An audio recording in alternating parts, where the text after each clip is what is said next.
Tentang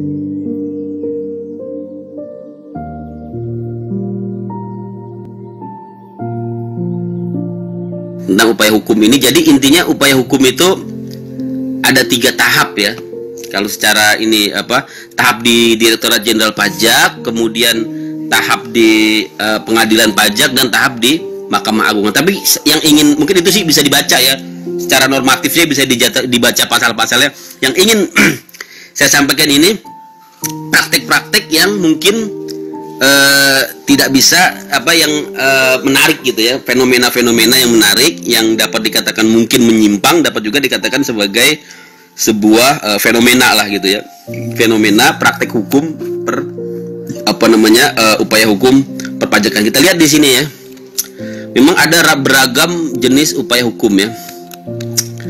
Kemudian juga kaitannya dengan kuasa hukum ya, kemarin sudah saya kasih tahu ya. Jadi untuk pengadilan pajak itu, dan termasuk hukum di di KUP ya, untuk kuasa hukum itu ada perluasan ya kan. Untuk kuasa ya ada perluasan ya. Ada perluasan di mana bukan perluasan, pengkhususan justru ya. Pengkhususan. Jadi hanya dikhususkan untuk konsultan ya, untuk konsultan dan yang bukan konsultan tapi memiliki pengetahuan luas di bidang perpajakan itu ya. Nah, dan itu kemudian di judicial review ya kan, di judicial review pasal itu ya di Mahkamah Konstitusi, dan Mahkamah Konstitusi kemudian menganulir bunyi pasal tersebut yang intinya memberikan kesempatan ya kan kepada pihak advokat gitu ya untuk menjadi kuasa hukum ya. Nah itu nanti silakan dicari aja putusannya. Tadi sih udah saya siapin ini, cuma kok hilang ya. Kemudian ada upaya hukum administrasi ya di DJP dalam bentuk ini ya, permohonan pembetulan ya. Kemudian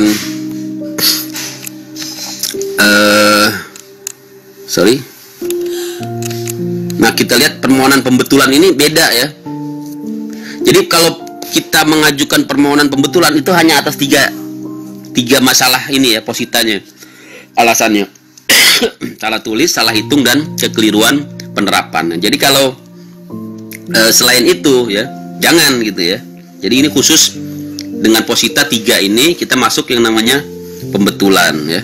Itu ada di pasal 16 ya, pasal 16 Undang-Undang KUP. Nah, kemudian ada SK pembetulan secara jabatan, ada upaya hukum keberatan ini ya. Pengajuan keberatan nanti saya kira bisa dibaca ya. Nanti saya sampaikan ya. Nah, intinya dari keberatan ini nih ya. Nah, ini yang harus dipahami dari keberatan ini ya. Nah, ini dia. Ya. Mana ya? Ini. Nah, ini dia. Jadi keberatan ini nanti dia itu akan menunda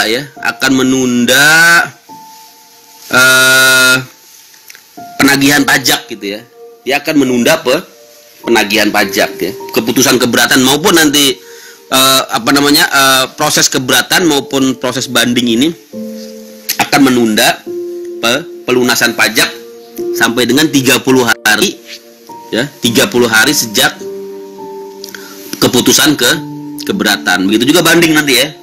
Jadi tertunda ya. Harusnya dia bayar 30 hari sejak keputusan pejabat pajak gitu ya. Tapi karena ada keberatan dia tertunda sampai berapa lama? Sampai 30 hari sesudah keputusan keberatan. Keputusan keberatan itu maksimal diputuskan 12 bulan ya. Nah, jadi cukup lama gitu tertundanya ya. Begitu juga nanti putusan banding ya, dia akan menunda pembayaran pajak gitu ya sampai dengan putusan banding ya, 30 hari sesudah putusan banding. Banding itu berapa lama? Ya.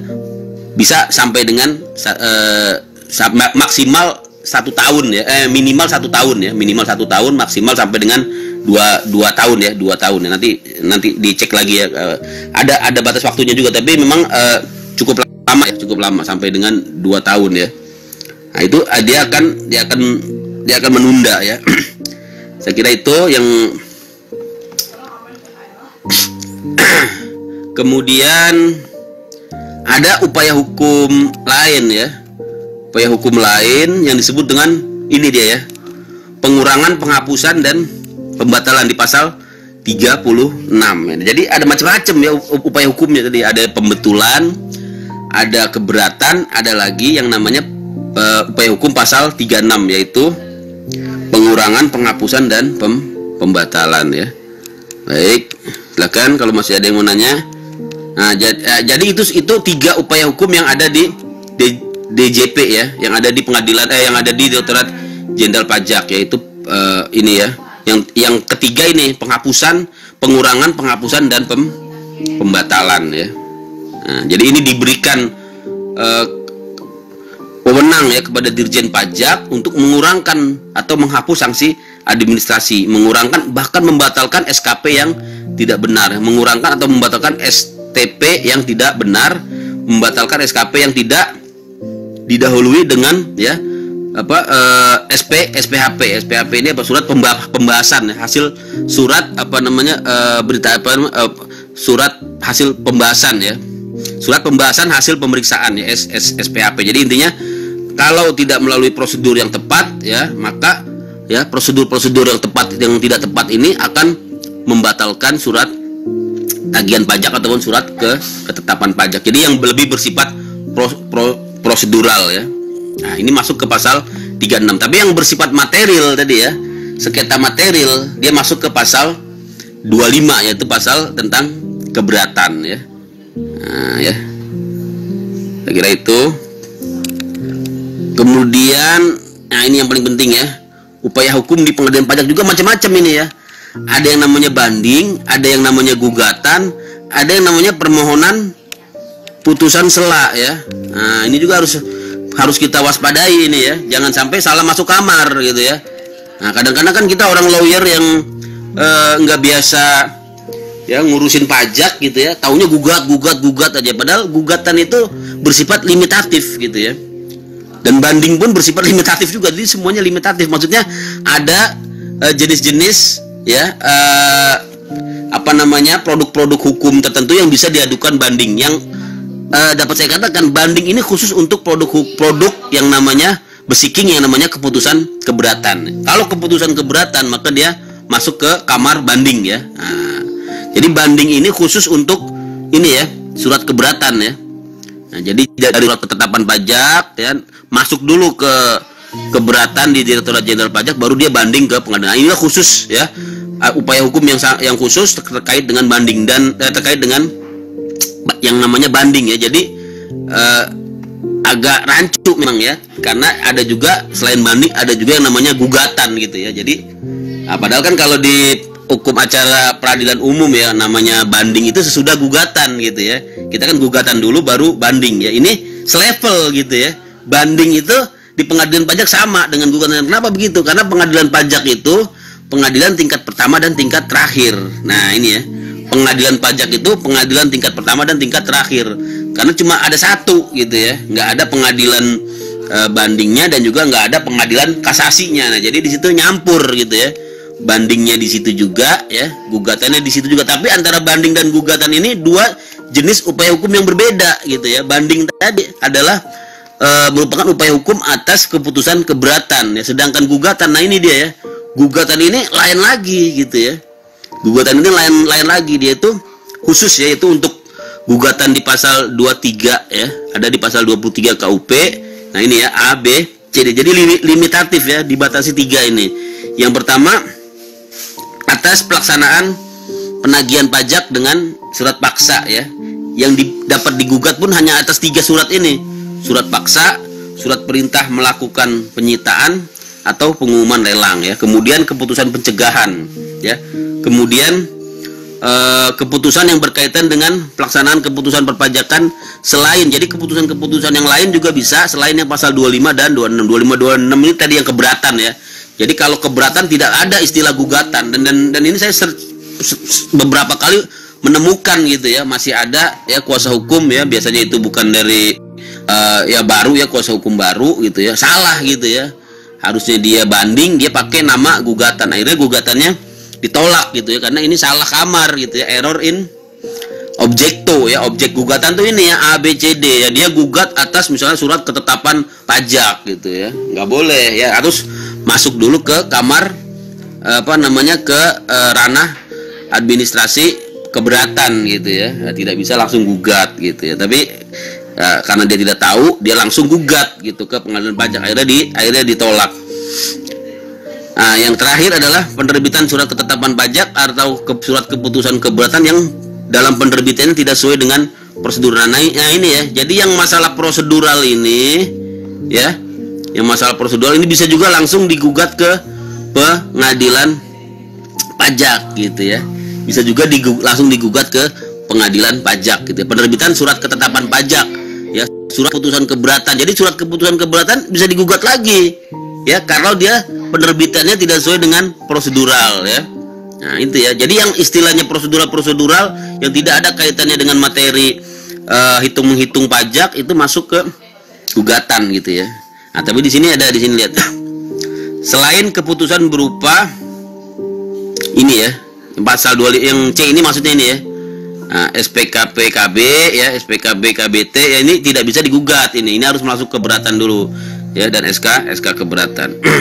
Termasuk SK pembetulan ya. Nah, kalau SK tadi ya, SK pembetulan yang berkaitan dengan STP dan SK pengurangan sanksi administrasi atau penghapusan sanksi administrasi yang berkaitan dengan STP yang sebelumnya diatur di dalam ayat Nah, jadi kalau tadi ya SK pembetulan itu bisa ya digugat gitu ya.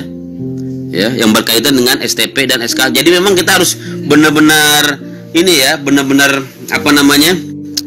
memilah-milah gitu ya. Nah, ini kira-kira masuk mana nih? Masuk gugatan. Tapi secara umum dapat saya katakan selain keberatan itu masuk ke gugatan gitu ya. Selain keberatan itu masuk ke gugatan gitu. Baik itu. Dan ciri-ciri dari gugatan itu biasanya kaitannya dengan prosedural gitu ya, kaitannya dengan prosedural. Baik, mungkin itu saja. Dikit lagi kali ya. Dikit lagi. Nah, ini ada yang namanya permohonan putusan sela. Ada ya, di pengadilan pajak juga ada yang namanya permohonan putusan sela. Itu dasarnya di pasal 43 Undang-Undang Pengadilan Pajak, kaitannya dengan gugatan gitu ya. Jadi ada yang namanya permohonan putusan sela di sini ya. Pengambilan pajak ini ya, pasal 77 ayat 2 ya. Nah. Ya. Jadi pengadilan pajak dapat mengeluarkan putusan sela atas gugatan yang berkenaan dengan permohonan sebagaimana dimaksud pasal 43 ayat 2. Pasal 43 ayat 2 ini, penggugat dapat mengajukan permohonan putusan sela ini ya. Penggugat dapat mengajukan permohonan agar tidak melaksanakan penagihan pajak ya. Nah, itu disebut dengan permohonan putusan sela ya. Nah, jadi biasanya ini kaitannya dengan misalnya ya, dia itu ingin agar penyitaannya itu ya segera dikembalikan gitu ya. Segera dikembalikan ya, tanpa menunggu proses pemeriksaan gugatan gitu ya. Nah, dengan alasan misalnya benda yang disita ini sangat ya diperlukan ya di dalam dia proses mencari nafkah gitu ya, sehingga minta kepada majelis hakim pengadilan pajak gitu ya untuk melakukan putusan sela gitu ya, artinya segera mengembalikan harta wajib pajak yang disita. Itu contohnya ya. Nah, itu saya kira itu ya, dicatat aja. Jadi memang di sini agak banyak gitu ya. Jadi masalah pajak ini kemudian jenis upaya hukumnya. Ya, kemudian upaya hukum pengadilan pajak mungkin nanti aja kali ya. Ini udah malam ya. Malam dari jam 8 udah habis waktunya juga. Hukum acara pengadilan besok lah ya. Mungkin kalau pertemuan terakhir kita bahas di sini sampai benar-benar puas gitu ya, masalah hukum acara pengadilan pajak, tempat kedudukannya, apa itu kuasa hukum tadi ya. Kuasa hukum itu khusus gitu ya. Nah, ini ya. Jadi di sini ada syarat ya, berdasarkan undang-undang ini ya, undang-undang pengadilan pajak ya. Nah, ini ya. Mempunyai pengetahuan yang luas dan keahlian tentang peraturan perundang-undangan di bidang perpajakan ya. Jadi memang tidak cukup lawyer gitu ya, tidak cukup lawyer dengan apa namanya sertifikat pradi gitu ya, atau apa namanya yang advokat gitu ya. Tapi memang untuk pajak ini dikhususkan memiliki pengetahuan yang luas di bidang perpajakan. Nanti salah satunya ya di peraturan menteri ya, peraturan menteri keuangan, saya lupa nomor berapa tuh, tahun 2012 kalau nggak salah itu ya. Itu misalnya dia bersertifikat konsultan pajak gitu ya. Atau kalaupun dia belum konsultan pajak, dia memiliki misalnya brevet gitu ya, brevet ya, atau memiliki brevet gitu ya. Nah, jadi memang ada sertifikasi khusus gitu ya untuk pajak ini ya. Tapi ini kemudian di judicial review kan tadi ya, yang sudah saya sampaikan tadi. Bagaimana penerapannya? Saya lihat sih belum ya, penerapannya masih belum efektif gitu ya. Artinya masih ya dipersyaratkan, terutama untuk kuasa hukum pengadilan pajak kan, karena dia harus mendapatkan izin kuasa hukum dari ketua pengadilan pajak ya. Dan pada prakteknya dalam proses beracara tetap yang diminta itu izin KH ya, izin kuasa hukum dari pengadilan pajak ya. Saya kira itu nanti kita akan pertemuan berikutnya lah ya, kita akan masuk ke sini. Ini sebenarnya menarik ini ya, sayang ya kalau kita lewatkan ya. Jadi besok lah insya Allah, minggu depan ya, kita lihat harusnya bagaimana proses sidang acara biasa tadi ya. Ada sidang acara cepat, ada sidang acara biasa, bagaimana ketentuan pembuktiannya, prinsip pembuktiannya, bagaimana keterangan ahli, keterangan saksi, kemudian ada upaya hukum PK ya. Nah, seperti apa itu PK ya, alasan-alasan PK, dan ada upaya hukum lainnya. Nah, ini saya coba kumpulkan ya jenis-jenis upaya hukum di luar pengadilan pajak. Ternyata banyak ya. Ada yang di PT UN ya, padahal secara normatif ini harusnya tidak, tapi pada prakteknya ada ya, dan sini saya sajikan contoh-contohnya ya. Nah, ternyata misalnya ada putusan Tun yang membatalkan surat ketetapan pajak kurang bayar gitu ya, karena adanya karena pejabat pajak yang menandatangani dianggap tidak berwenang. Juga nanti kita lihat nanti ada masalah penyalahgunaan wewenang dalam perkara korupsi mantan dirjen pajak, juga menarik. Kemudian sanggahan pihak ketiga ya ke pengadilan negeri, itu juga akan kita bahas. Nah, masuk juga ke gugatan perdata ya terkait dengan maladministrasi penagihan. Ini menarik ya, ada seorang kuasa hukum yang kemudian menggugat secara perdata gitu ya atas maladministrasi di bidang penagihan pajak gitu ya, yang secara normatif harusnya masuk ke pengadilan pajak, tapi kemudian juga bisa ke ranah perdata gitu ya. Artinya nanti ganti rugi ya, menuntut ganti rugi ya, tuntutan ganti rugi TGR ya. Kemudian juga terkait dengan penyanderaan ya, gugatan perdata di bidang penyanderaan. Yang terakhir adalah pengujian undang-undang penagihan pajak di Mahkamah Konstitusi. Itu juga bagian dari upaya hukum ya, ketika ini ya, nanti saya sampaikan beritanya ya, seorang wajib pajak menjadi sandra dan dia melakukan uji undang-undang penagihan pajak. Baik, saya kira itu ya. Ini udah nggak ada pertanyaan lagi ya, udah sepi kayaknya nih ya. Baik, terima kasih ya teman-teman atas partisipasinya ya. Kita cukupkan ya materi ini, mungkin pertemuan berikutnya ya kita akan lebih ya, masih banyak lebih enak sambil ngopi ya, bener ya, kalau lewat begini ya.